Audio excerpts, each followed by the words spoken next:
Hi everyone, welcome back to this channel. In this tutorial, I will show you how to get the super enchant stone for free, easy and fast. First, just go to the esoteric tab, and once you're there, just find and talk to the gatekeeper, and then accept the quest, and then just open the quest menu like this. And then after that, just tap on the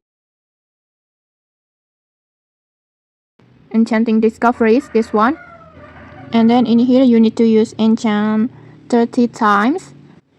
So just enter the esoteric tab.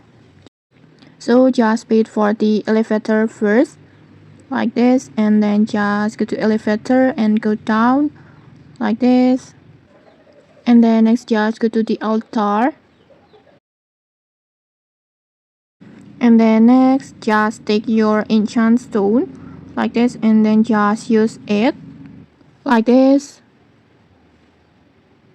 like this, and then just repeat this step until you complete 30 enchants. And then next you will get super enchant stone for free. And okay, maybe that's it. If you found this helpful, don't forget to like, comment and subscribe for more tutorials. Thanks for watching and see you.